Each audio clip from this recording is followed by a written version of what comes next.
Welcome to Let's Get Rash. This is the podcast that says what your boss won't and what your employees wish they could.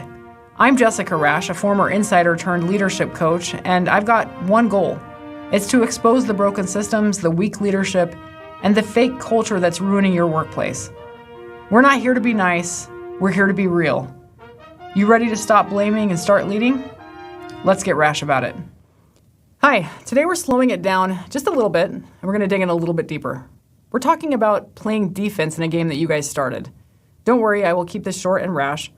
Have you guys ever watched a parent with an unruly brat in public? The kid's losing his mind and everyone's uncomfortable, they're side-eyeing each other, and we're all silently wondering, are they going to step in? But they don't. And pretty quickly it's obvious that the parent is the problem. Yeah, well, that's leadership. We've got leaders going home complaining to their spouses, their coworkers, their friends, and God, even sometimes other employees about how awful someone on their team is, while having zero self-awareness. Meanwhile, everyone around them is thinking, sounds like you actually might be the problem. But they won't say it, just like you won't call out the parent of the 4-year-old acting a fool in public. You can sit across from a team member, hell, even one who hates your guts and your liver too, and they still won't be 100% honest with you. They won't tell you that your leadership sucks. The ballsy ones will kind of skirt around it and tell you carefully that they hate your leadership. And it's not just them, your spouse, your parents, your social circle, your kids, whoever. Even the consultants that you've brought in to tell you like it is, none of them are going to give you the full truth. Yeah, well, we don't have time for that anymore. It's time to get rash. If you find yourself complaining about someone that you have mentored, look, you're probably the problem. You built the environment, you allowed the patterns, you looked the other way when the warning signs popped up, whether you meant to or not. You trained your team to think that this is just how things work. And now you're frustrated. Look, overall, human beings today just have this nagging addiction to attention, which often comes in the form of sympathy.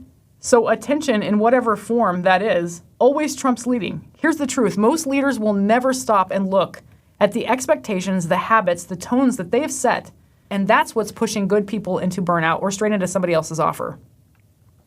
Now it's time to figure out who on your team is still coachable. Who are the ones who can bounce back? And who's gone too far? Some employees aren't just checked out, they're like mold in a sealed bag. It spreads and it infects everything around it. If leadership doesn't cut this out fast, the good ones will suffocate trying to breathe through the rot.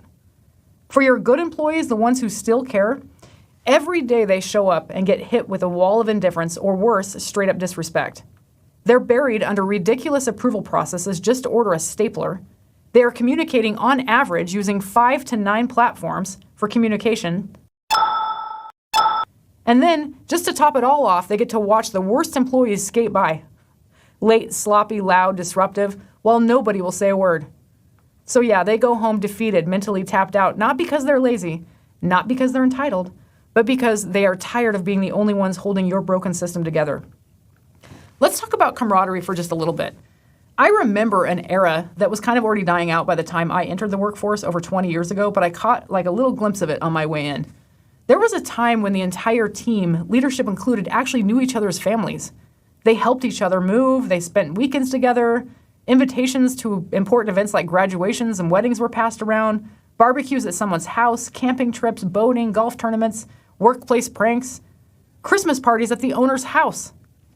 Their actual house. It was normal. Especially in jobs where the work was hard as hell, like coal mining, factory work, just grueling physical labor. And you know what? They never had to say, we're like a family. They didn't have to say it because they were a family. And do you know how long people stayed in those types of companies? Forever. They actually retired from them. Now I hear coaches and influencers saying things like, work is not your family, and it never will be. That narrative pisses me off because it doesn't have to be that way. Employees, don't be insulted by the idea that your job could actually be a part of your identity or that your team could be like your family. If an employer does it right, your coworkers absolutely can feel like a family, just not under the kind of leadership that we've normalized today. So what changed? How did we get here? Well, companies and leaders have stopped prioritizing people. Connection is viewed as a time suck or worse, a liability. See, we've stripped everything human out of the workforce. We have traded camaraderie for robotic efficiency, but it's not working. Don't believe me? Spend 5 minutes trying to chat with your boss. You'll be dismissed with a, I'm sorry, I got to get to a meeting.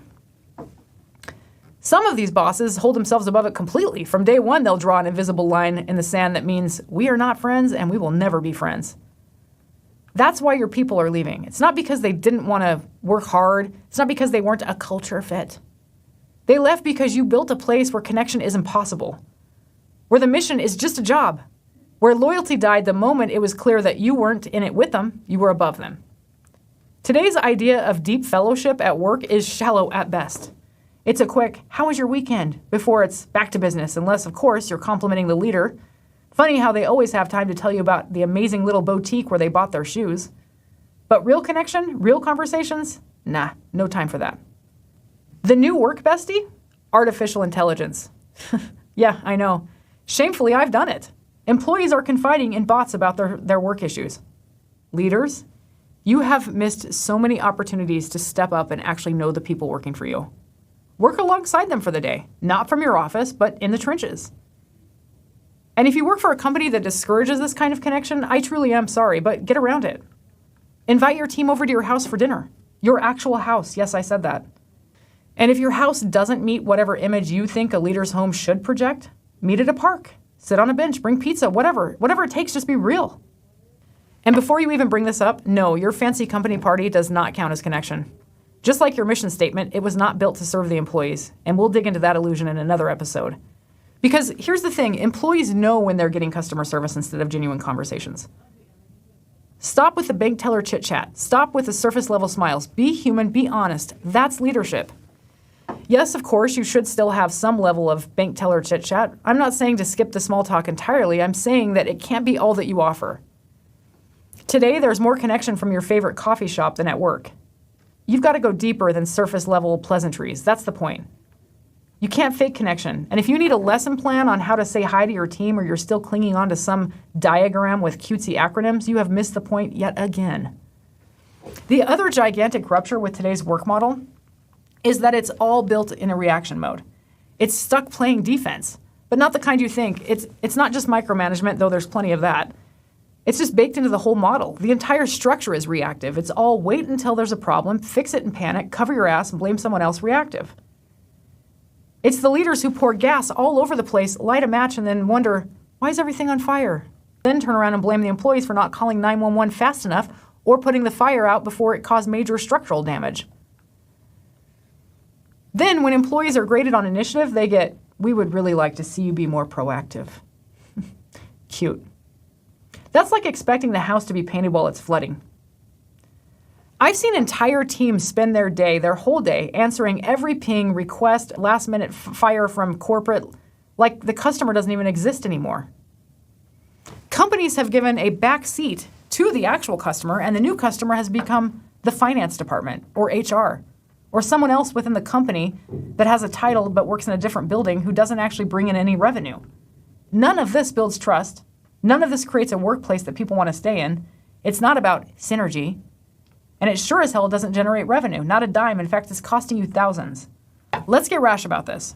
If you are a leader sitting idle, or worse, the one who's directing your team to drop everything and jump on every tiny, insignificant request, then stop being a corporate ass kisser. Your job is to advocate for your team. Go sit down with these departments and find out what actually matters and make it very crystal clear that you are done hijacking your staff's time for nonsense that doesn't move the needle. Employees are caught in a perpetual defense trap. Most employees will be spending their day not working but defending. Defending why they made a decision, defending how they use their time, defending what they do, defending how they missed your message on one of the 9 applications that you're using. It's a psychological war zone where leaders view employees like they're the problem and the employees see leadership as the enemy. And you know what no one is doing? Winning. Yep. No ground victories, no missions accomplished. It's things like an owner of a company suspects someone on their team might be abusing company time. Nothing's been confirmed. It's just a hunch, a vibe. Maybe someone made a passing comment and now they're connecting the dots that were actually never meant to meet. So what do? Do they confront face to face? No. Do they go through the middle management? No. They're in charge. They don't need to. See, this is the owner who hates confrontation. But email is empowering. Email is the vehicle that lets them say what they really want to say. A full-fledged attack. And to be honest, if they showed that kind of fire face-to-face, it might actually be respected and kind of impressive. Today, it's safe to assume, though, that employees are always wrong. So the boss fires off the email, very direct to the point, and they send it straight to the suspect. And just for flair, they CC the supervisors too because, hey, they want it to land. And then what? Uh-oh, they were wrong. The employee was working, doing exactly what they were supposed to be doing, but no one bothered to do any detective work before playing judge, jury, and email executioner. So now what? Silence. Remember, confrontation's uncomfortable, so they'll just let it sit, act like it never happened. And the team? Now they're sitting there wondering, does this person even care that they falsely accuse someone and neuter the direct supervisors?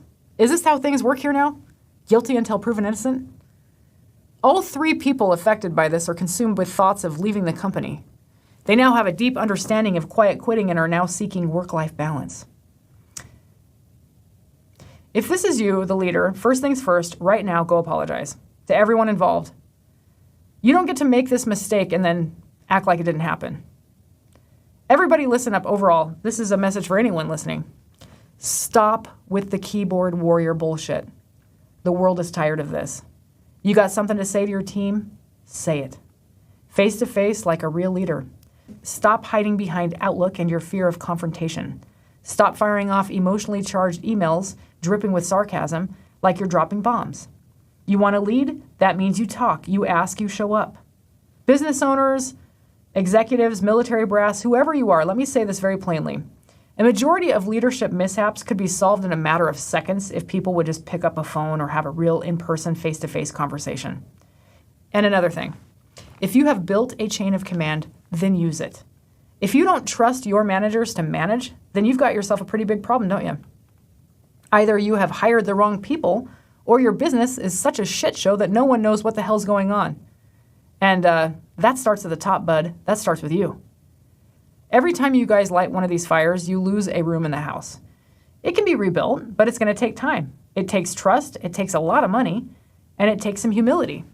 Apologizing doesn't make you weak, it makes you human. And humans, when they are real, when they are genuine, they get forgiven. Employees are much more willing to move on than you guys think, but only when you own it. Not apologizing when you've messed up, that gives off very pretentious, out-of-touch vibes. It tells your staff pretty loud and clear, I don't give an F about you.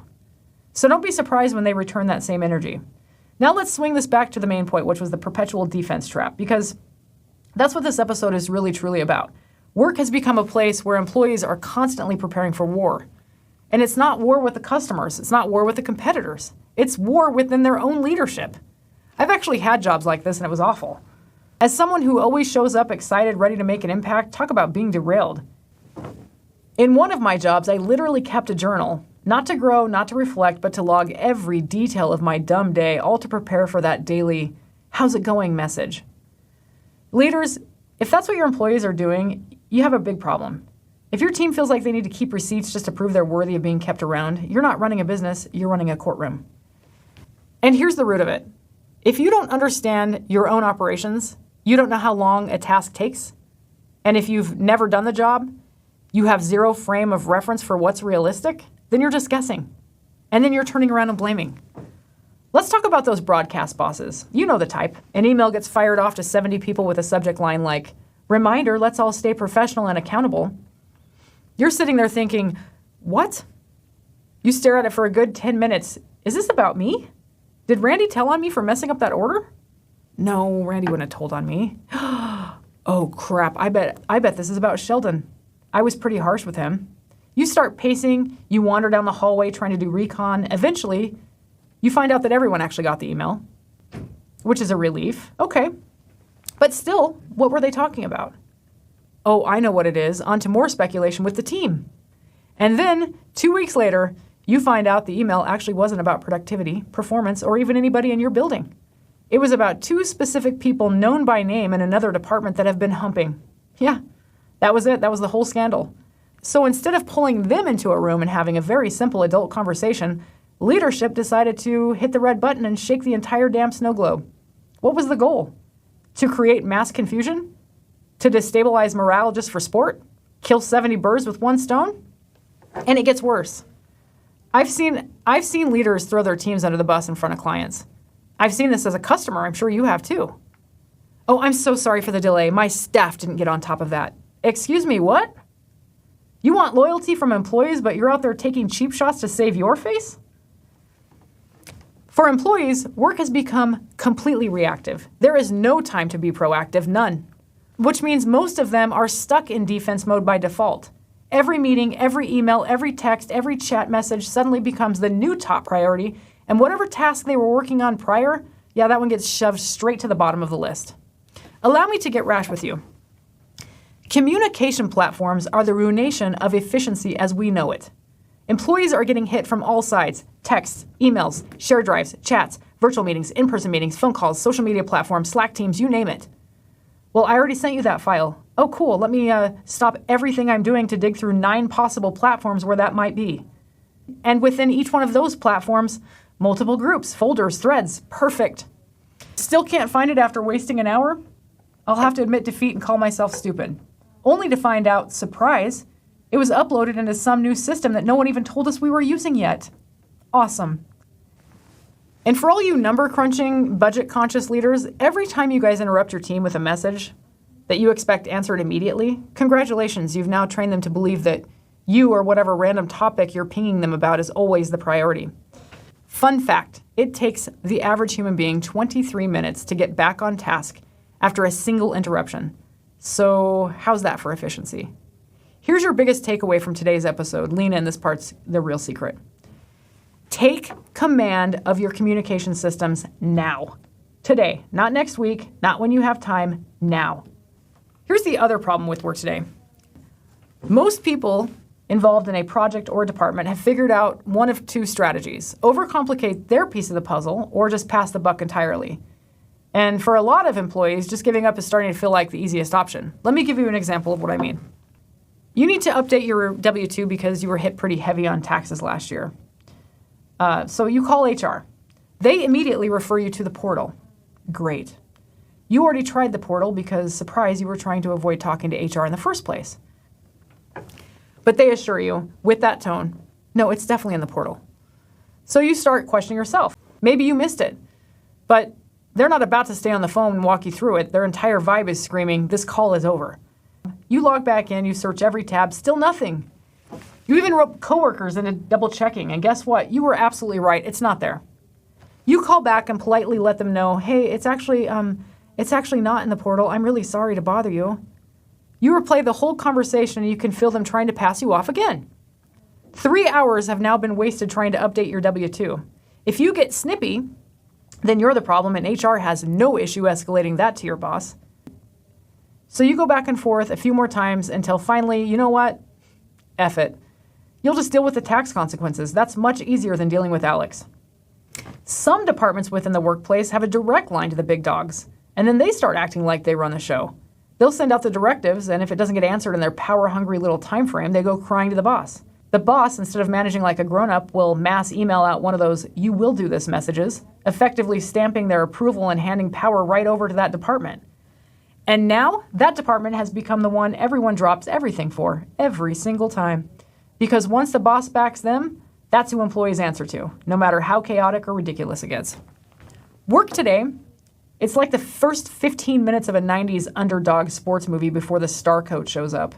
There's an outdated playbook, no strategy, usually a group of dorky players, everybody's fumbling, and everyone's just waiting around for the miracle coach to show up and flip the story. You know what, though? The coach ain't coming, because you're the coach. You're the person who has to flip the script. And if you're sitting there hoping that the engine will fix itself while you keep driving your company to the ground, good luck with that. Leadership doesn't show up on its own. It's not going to happen. It's time to get rash about your leadership. Thank you for listening to Let's Get Rash. Head to rashly.com/free and grab your 5 free downloads. These are plug-and-play tools you can use today. Things like field manuals for your evaluations, counseling statements, retention checklists, and more. And if you're ready to stop talking and start leading, schedule your free mission strategy session with me today at rashly.com.